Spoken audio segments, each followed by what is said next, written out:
મિત્રો ખાસ તમે જોઈ શકો છો કે મારી સાથે છે રાજકોટના સેલિબ્રિટી અર્જુનભાઈ ગજ્જર અને ખાસ વિનોદભાઈ કે જેને આપણે પ્રેન્કમાં જોતા હોઈએ છીએ. અત્યારે ખાસ નવરાત્રી ચાલી રહી છે. નવરાત્રીનો આજે 9મો કે 10મો દિવસ છે. મતલબ આ સેટરડે તમારો વિડીયોઝ પણ તમે મિસ કરી દીધો છે, તમે વિડીયો નથી પોસ્ટ કરી શક્યા. તો કેટલાક વ્યસ્ત છો અને આમ જોતા હોય તમારું શેડ્યુલ કે રોજે નવરાત્રીમાં તમે એન્કરિંગ કરો છો, પછી તમારા રેડિયોના જે બધા ઇવેન્ટ્સ હોય કે અલગ અલગ સોસાયટીઝમાં જઈને તમે ઓલી ઇવેન્ટ બધું કરો છો, તો અમને કહો કે તમારું બધી કઈ રીતે થતું હોય છે. અમે અત્યારે રાજકોટના બહુ મોટા સેલિબ્રિટી એટલે કે વિશાલભાઈ સાથે બેઠા છીએ. ઓહો. અને સ્કેડ્યુલની તો યાર વાત જ ન કરો. અમને એમ થાય કે કદાચ આ 24 કલાક નહીં પણ 48 કલાકનો દિવસ હોત ને તોય ઓછા પડે એવી હાલત છે.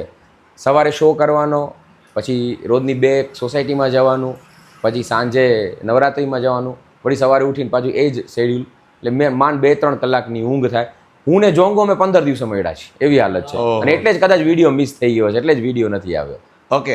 અને ખાસ તો મતલબ કે તમે આટલું સક્સેસ મેળવી લીધું છે છતાં તમે આટલી સ્ટ્રગલ કરો છો હજી, તો નવા ક્રિએટર જે બધા વિચારતા હોય આપણે કંઈક કરવું છે, કંઈક શરૂ કરીએ, કંઈક આ તે, તો એના માટે તો આ ઇન્સ્પિરેશન જે વસ્તુ કહેવાય ને કે આટલી સક્સેસ મેળવ્યા પછી પણ તમારે માંડ 2-3 કલાક સુવાનો સમય મળે છે અને આટલા બધા શેડ્યુલ એકસાથે તમારે ફોલો કરવા પડતા હોય કે નવરાત્રી છે, રેડિયો છે, તમારા પોતાના કન્ટેન્ટ છે અને ઘરના કામ છે ને ઘણું બધું છે.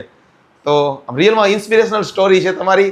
અત્યારે જોઈને કે ભાઈ 7 દિવસમાં તમારું જે શેડ્યુલ તમે જોતા હોય કે દરરોજ સ્ટોરી પોસ્ટ થતી હોય જોતા હોય, જોરદાર.